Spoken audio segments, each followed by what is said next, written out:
ನಮಸ್ಕಾರ ಎಲ್ರಿಗೂ ಪ್ರೀತಿಯಿಂದ ಕಲಾ ಚಾನಲ್ಗೆ ಸ್ವಾಗತ ಸುಸ್ವಾಗತ. ಹಾಗೆಯೇ ಈ ವಿಡಿಯೋನ ಕೊನೆ ತನಕ ನೋಡಿ. ಯಾಕೆ ಅಂತ ಹೇಳಿದ್ರೆ ಸೀಸನ್ನಲ್ಲಾಗಿರ್ತಕ್ಕಂಥ ಅವರೆ ಬೇಳೆ ಸಾಂಬಾರು ಮತ್ತು ನೀರು ದೋಸೆ ಸೂಪರಾಗಿರುತ್ತೆ ಕಾಂಬಿನೇಷನ್ನು. ಹಂಗಾಗಿ ಅದನ್ನು ಮಾಡೋದು ಹೇಗೆ ಅನ್ನೋದನ್ನು ತೋರಿಸಿದ್ದೀನಿ. ಕೊನೆ ತನಕ ವಿಡಿಯೋ ನೋಡಿ. ಇಷ್ಟ ಆದರೆ ಒಂದು ಲೈಕ್ ಮಾಡಿ, ಹಾಗೆಯೇ ನಿಮ್ಮ ಫ್ರೆಂಡ್ಸ್ ಆ್ಯಂಡ್ ಫ್ಯಾಮಿಲಿಗೆ ಶೇರ್ ಮಾಡಿ ಮತ್ತು ಸಬ್ಸ್ಕ್ರೈಬ್ ಮಾಡ್ಕೊಳ್ಳಿ. ಹಾಗೆಯೇ ಫೇಸ್ಬುಕ್ ಪೇಜನ್ನು ಸಹ ಪ್ರೀತಿಯಿಂದ ಕಲಾ ಅಂತಲೇ ಇದೆ, ಅದನ್ನು ಸಹ ಫಾಲೋ ಮಾಡ್ಕೊಳ್ಳಿ. ಹಾಗೆಯೇ ತುಂಬಾ ಟ್ರೆಡಿಷನಲ್ ಆಗಿರ್ತಕ್ಕಂಥ ಈ ಅವರೆ ಬೇಳೆ ಸಾಂಬಾರು ಮತ್ತು ನೀರು ದೋಸೆ ನಾನು ಹೇಗೆ ಮಾಡ್ತೀನಿ ಅನ್ನೋದನ್ನು ನೋಡೋಣ ಬನ್ನಿ. ಈಗ ಮೊದಲನೇದಾಗಿ ಈರುಳ್ಳಿ ಮತ್ತು ಸ್ವಲ್ಪ ಬೆಳ್ಳುಳ್ಳಿನ ಫ್ರೈ ಮಾಡ್ಕೋಬೇಕು. ಸ್ವಲ್ಪ ಎಣ್ಣೆ ಹಾಕಿ ಚೆನ್ನಾಗಿ ಫ್ರೈ ಮಾಡಿ ಎತ್ತಿಟ್ಕೊಳ್ಳೋಣ. ಈಗ ಸುಮಾರು ಒಂದು ಅರ್ಧ KGಯಷ್ಟು ಅವರೆ ಬೇಳೆನ ತೊಗೊಂಡಿದ್ದೀನಿ. ಗ್ರೀನು ವೈಟು ಎರಡು ಮಿಕ್ಸ್ ಇರೋ ಥರ ತೊಗೊಳ್ಳಿ. ಈಗ ಬಂದುಬಿಟ್ಟು ಒಂದು ಟೊಮೊಟೊ, ಬೆಳ್ಳುಳ್ಳಿ, ಈರುಳ್ಳಿ, ಚಕ್ಕೆ, ಸ್ವಲ್ಪ ಲವಂಗ, ಸ್ವಲ್ಪ ಒಂದು ಸ್ಪೂನ್ ಗಸಗಸೆ, ಒಂದು 5-6 ಗೋಡಂಬಿ ಮತ್ತು ತೆಂಗಿನಕಾಯಿನ ತೊಗೊಂಡು ಮತ್ತು ಈ ಈರುಳ್ಳಿ ಬೆಳ್ಳುಳ್ಳಿನೂ ಹುರಿದಿರೋದನ್ನ ಹಾಕ್ಕೊಂಡು ಚೆನ್ನಾಗಿ ಗ್ರೈಂಡ್ ಮಾಡಿ ಇಟ್ಕೊಳ್ಳೋಣ.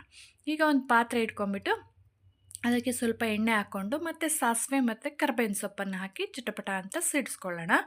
ಅದಾದ ತಕ್ಷಣ ಸ್ವಲ್ಪ ಒಂದು ಈರುಳ್ಳಿನ ಚೆನ್ನಾಗಿ ಒಗ್ಗರಣೆಗೆ ಹಾಕಿ ಫ್ರೈ ಮಾಡ್ಕೊಳ್ಳೋಣ. ಈ ಫ್ರೈ ಮಾಡ್ಕೊಂಡಾದ ನಂತರ ಆವಾಗಲೇ ಮಸಾಲೆ, ಈರುಳ್ಳಿ ಬೆಳ್ಳುಳ್ಳಿ ಹುರಿದಿರೋದೇನಿತ್ತು ಅದೆಲ್ಲನೂ ರುಬ್ಕೊಂಬಿಟ್ಟು ಈ ಒಗ್ಗರಣೆ ಒಟ್ಟಿಗೆ ಸೇರಿಸ್ಕೊಂಬಿಟ್ಟು ಅದನ್ನು ಮಿಕ್ಸಿ ಜಾರ್ ತೊಳೆದು ನೀರನ್ನು ಸಹ ಹಾಕ್ಕೊಬಿಟ್ಟು ಸ್ವಲ್ಪ ಅರಿಶಿನ ಪುಡಿ, ನಮಗೆ ಎಷ್ಟು ಬೇಕೋ ಅಷ್ಟು ಖಾರಕ್ಕೆ ಖಾರದ ಪುಡಿ, ಧನಿಯಾ ಪುಡಿ ಅಂದರೆ ಇದಕ್ಕೇನು ಸೇರಿಸಿರಲ್ಲ, ಬರೀ ಧನಿಯಾ ಮತ್ತು ಅರಿಶಿನ ಮಾತ್ರ ಸೇರಿಸಿ ಮಿಲ್ ಮಾಡಿಸಿರೋದು. ಬರೀ ಧನಿಯಾ ಪುಡಿ ಮತ್ತು ರುಚಿಗೆ ತಕ್ಕಷ್ಟು ಉಪ್ಪನ್ನು ಹಾಕಿ ನಮಗೆ ಕನ್ಸಿಸ್ಟೆನ್ಸಿ ನೋಡಿಕೊಂಡು ಎಷ್ಟು ಬೇಕೋ ಅಷ್ಟು ನೀರನ್ನು ಹಾಕ್ಕೋಬೇಕು. ಬೇಳೆ ಬೇಯೋದಕ್ಕೂ ಎಷ್ಟು ಬೇಕೋ ಅಷ್ಟು. ಹಾಗೆಯೇ ಅದೆಲ್ಲ ಮಿಕ್ಸ್ ಮಾಡಿದ್ದಾದ ನಂತರ ಅವರೆ ಬೇಳೆನೂ ಸಹ ಹಾಕಿ, ಹಾಗೆಯೇ ಸ್ವಲ್ಪ ತೆಂಗಿನ ತುರಿನೂ ಸಹ ಹಾಕ್ಕೊಂಡಿದ್ದೀನಿ. ಹಾಕ್ಕೊಂಡು ಚೆನ್ನಾಗಿ ಮಿಕ್ಸ್ ಮಾಡಿ ನೋಡಿ. ಈಗ ನಮ್ಗೆ ಯಾವ ಕನ್ಸಿಸ್ಟೆನ್ಸಿ ಗಟ್ಟಿ ಬೇಕೋ ತೆಳು ಬೇಕೋ ನೋಡಿಕೊಂಡು ಅದು ಬೇಯೋಷ್ಟು ನೀರನ್ನು ಹಾಕ್ಕೊಂಬಿಡ್ಬೇಕು. ಅದು ಒಂದು ಕಡೆ ಬೇಯ್ತಾ ಇರಲಿ, ಇಟ್ಕೊಂಬಿಡೋಣ. ಈಗ ಅದೇ ಮಿಕ್ಸಿ ಜಾರ್ಗೆ, ಅಂದರೆ ಮಸಾಲೆ ರುಬ್ಕೊಂಡಿದ್ನಲ್ಲ ಅದೇ ಮಿಕ್ಸಿ ಜಾರ್ಗೆ ರಾತ್ರಿ ನಾನು ಊಟದಕ್ಕಿನ ನೆನೆಸ್ಕೊಂಡಿದ್ದೆ ನೀರು ದೋಸೆಗೆ. ಬರೀ ಅಕ್ಕಿ ಮತ್ತು ಸ್ವಲ್ಪ ಉಪ್ಪನ್ನು ಹಾಕಿ ಚೆನ್ನಾಗಿ ನುಣ್ಣಗೆ ಗ್ರೈಂಡ್ ಮಾಡ್ಕೊಂಡಿದ್ದೀನಿ. ಅದನ್ನು ಒಂದು ಪಾತ್ರೆಗೆ ಟ್ರಾನ್ಸ್ಫರ್ ಮಾಡಿಕೊಂಡು ಇನ್ನೇನು ಉಪ್ಪನ್ನು ಹಾಕಿ ರುಬ್ಕೊಂಡಿದ್ದೀವಲ್ಲ, ಕನ್ಸಿಸ್ಟೆನ್ಸಿ ನೋಡ್ಕೊಳ್ಳಿ. ನೀರು ದೋಸೆಗೆ ಯಾವ ಥರ ನೋಡಿ, ಈ ಥರ ನೀರು ದೋಸೆಗೆ ನೀರು ಥರನೇ ಇರಬೇಕು. ಆ ಥರ ನೀರಾಗಿ ಇರೋ ಥರ ಕನ್ಸಿಸ್ಟೆನ್ಸಿ ಅಡ್ಜಸ್ಟ್ ಮಾಡ್ಕೊಂಡು ಇಟ್ಕೋಬೇಕು. ಈಗ ನೋಡಿ ಬೇಳೆನೂ ಸಹ ಸಾಂಬಾರನ್ನು ಸಹ ರೆಡಿ ಆಗೋಯ್ತು ಒಂದು 90%. ಹಾಗೆಯೇ ಇಲ್ಲಿ ಈ ಕಡೆ ಸಾಂಬಾರು ಕುದೀತಾ ಇದೆ ಮತ್ತು ಇನ್ನೊಂದು ಕಡೆ ನೀರು ದೋಸೆ ಮಾಡೋದಕ್ಕೆ ಹಂಚನ್ನು ಸಹ ಇಟ್ಕೊಂಡು ಒಂದು ಸಾರಿ ಫಸ್ಟು ನೀರು ಹಾಕಿಬಿಟ್ಟು ತೊಳೆದು ಇಟ್ಕೊಂಡಿರ್ತೀವಿ. ಮತ್ತು ಬಿಸಿ ಆದ ನಂತರ ಚೂರು ಎಣ್ಣೆ ಹಾಕ್ಬಿಟ್ಟು ಟಿಶ್ಯೂ ಪೇಪರಲ್ಲಿ ಒರೆಸ್ಕೊಂಬಿಟ್ಟು ಅದು ಕಾದಿದೆಯಾ ಇಲ್ವಾ ಅಂತಂದು ಹೇಳ್ಬಿಟ್ಟು ನೋಡಿಕೊಂಡು ಸ್ವಲ್ಪ ಎಣ್ಣೆ ಹಚ್ಕೊಂಬಿಡ್ಬೇಕು. ನೀರು ದೋಸೆ ಯಾವ ಹಂಚಲ್ಲ ಆಯಿತು ಚೆನ್ನಾಗೇ ಬರುತ್ತೆ. ಇದು ಮಾಮೂಲಿ ಕಾಸ್ಟ್ ಐರನ್ ಅಥವಾ ಇದು ಬರೀ ಇದು ನೀರು ದೋಸೆಗೆ ಅಂತಲೇ ಇಟ್ಕೊಂಡಿದ್ದೀನಿ. ನಾನು ಮಸಾಲೆ ದೋಸೆನೂ ಸಹ ಇದರಲ್ಲೇ ಮಾಡ್ತೀನಿ, ಚೆನ್ನಾಗೇ ಬರುತ್ತೆ.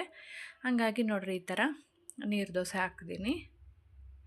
ಏನೂ ಹಾಕಿಲ್ಲ ಇದಕ್ಕೆ. ಉಪ್ಪು ಮತ್ತು ಊಟದಕ್ಕಿ, ಹಂಸಕ್ಕಿ ಅಂತಾರೆ ನಮ್ಮ ಕಡೆಗೆ ಊಟದಕ್ಕಿಗೆ, ಅದು ಆ ಬ್ರ್ಯಾಂಡ್ ಹಂಸ ಬ್ರ್ಯಾಂಡ್ದು ಹಂಸಕ್ಕಿ ಅಂತೀವಿ. ನಾವು ಹುಟ್ಟಿದಾಗಿಂದನೂ ನಮ್ಮ ಊರ ಕಡೆಗೆಲ್ಲ ಅದನ್ನೇ ತಿನ್ನೋದು ಮೊದಲಿಂದನೂ. ಹಾಗಾಗಿ ಅದನ್ನೇ ನಾವು ಯೂಸ್ ಮಾಡ್ತೀವಿ, ಅಲ್ಲಿಂದನೇ ತಂದು. ನೋಡಿರಿ ಅವರೆ ಬೇಳೆ ಚೆನ್ನಾಗಿ ಬೆಂದಿದೆ, ಆಗೋಯ್ತು. ಈಗ ಬಂದುಬಿಟ್ಟು ನೋಡಿರಿ ನೀರು ದೋಸೆನ ಎತ್ಕೋತಾ ಇದ್ದೀನಿ. ತುಂಬಾ ಚೆನ್ನಾಗಿ ಬಂತು ದೋಸೆನೂ ಸಹ.